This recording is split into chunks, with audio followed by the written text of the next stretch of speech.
Paromita's diary চ্যানেলে সবাইকে welcome. আজকে আমি শেয়ার করব একটা পেঁয়াজ রসুন ছাড়া নিরামিষ সয়াবিনের ঝোল। এই রেসিপিটা আমি আমার শাশুড়ি মায়ের থেকে শিখেছি, কারণ আমি জানতাম পেঁয়াজ রসুন ছাড়া সয়াবিন কখনো হয় না, আর কিন্তু এটা জানলাম শাশুড়ি মায়ের থেকে, জানলাম এটার প্রসেসটা, পুরো প্রণালীটা, যেটা আমি তোমাদের সাথে শেয়ার করব। আর যেটা দেখতে দেখো প্রচন্ড লোভনীয় লাগছে, খেতেও ঠিক ততটাই সুস্বাদু। চলো চটপট উপকরণ আর প্রণালীটা তোমাদের দেখিয়ে দিই। অবশ্যই লাগছে সয়াবিন। আমি এখানে সয়াবিন সেদ্ধ করে ভেজে নিয়েছি, আলু ও নুন হলুদ লাগিয়ে ভেজে নিয়েছি।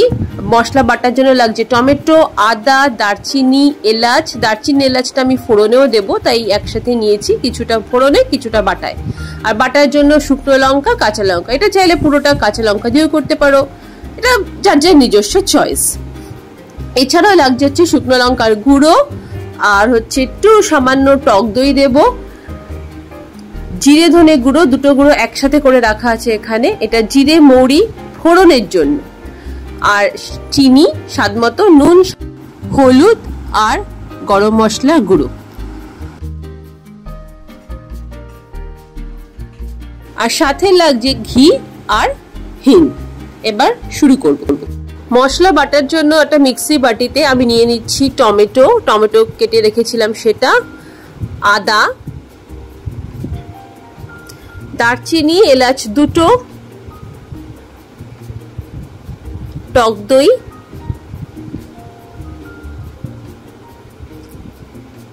আর লঙ্কা। এইটাকে সম্পূর্ণ বেটে নেব। তেজপাতাটা দেবো হচ্ছে ফোড়নে। আর আমি এই জায়গাটা শুরু করে ফেলেছি, যেটা আমি ভিডিও ক্লিক করতে ভুলে গেছি, সেটা আমার মিস্টেক। আমি বলে দিচ্ছি এখানে কি কি দিয়েছি। গরম তেলে তেজপাতা, দারচিনি, এলাচ যেটা রাখা ছিল, জিরে মৌরি আর যে মশলাটা বেটেছি সেই মশলাটা এখানে অ্যাড করে দিয়েছি। এবার এটা কিছুটা কষিয়ে নিয়ে আস্তে আস্তে পরবর্তী উপকরণগুলো আমি দেব।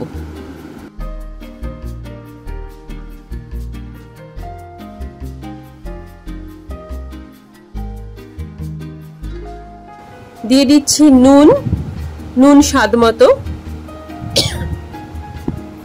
চিনি,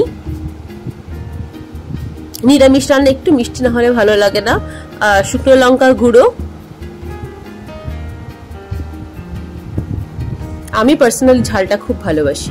এটা জিরে ধনে গুঁড়ো, যেটা একসাথে রেখেছিলাম।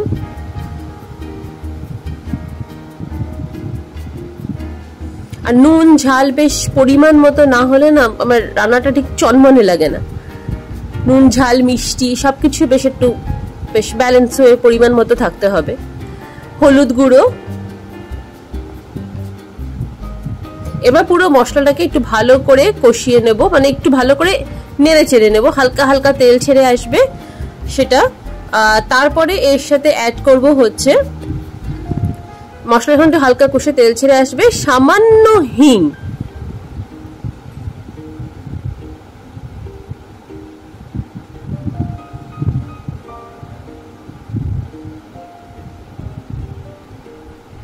আর দেব একটু সামান্য ঘি। ব্যাস, এইবার এইটাকে খুব ভালো করে একটু নেড়ে চেড়ে নিয়ে, মশলা যেন তলায় ধরে না যায় বা খুব বেশি ভাজা ভাজা যেন না হয়, একটু সফট ভাব থাকবে। তাহলে সেজন্য আমি জলটাও দিয়ে দিলাম। তাহলে তেল ছেড়ে একটু জল দিয়ে একটু মাখা মাখা টাইপ হবে। এইভাবে মশলাটা কষাতে থাকবো। এর মধ্যে আস্তে আস্তে আমি অ্যাড করে দেব ভাজা আলু আর সেদ্ধ করে ভেজে রাখা সয়াবিনটা।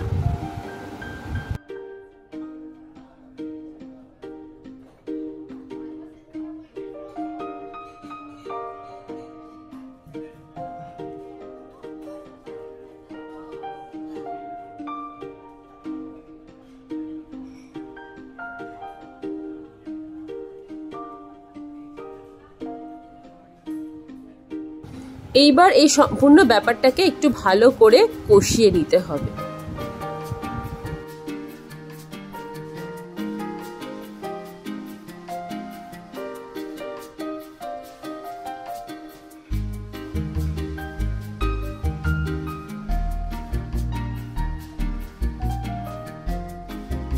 কষানো হয়ে এসছে, এবার জল ঢালতে হবে। জলটা হচ্ছে ঝোল কতটা রাখা হবে সেই পরিমাণের ওপর ডিপেন্ড করে জলটা সেই বুঝে দিতে হবে।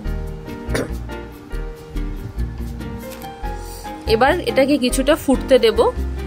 জল ঢালা হয়ে গেলে তো ফুটতে হবে, এখানে বেশ কিছুক্ষণ ঝোলটা ফুটবে, চাপা দিয়ে ঝোলটা ফুটতে দেব।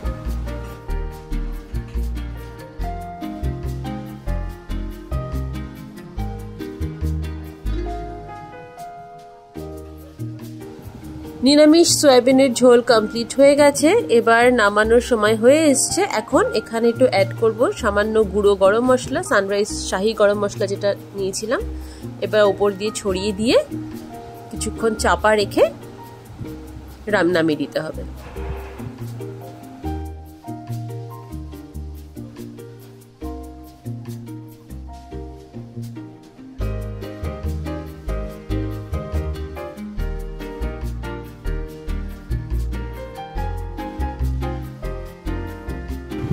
তো সম্পূর্ণ রেডি নিরামিষ সয়াবিনের ঝোল। ভিডিওটি ভালো লাগলে লাইক শেয়ার করবেন এবং কমেন্টস করে জানাবেন, আর পারমিতাস ডেইলি চ্যানেলকে সাবস্ক্রাইব করতে ভুলবেন না। আজকের মতো টাটা।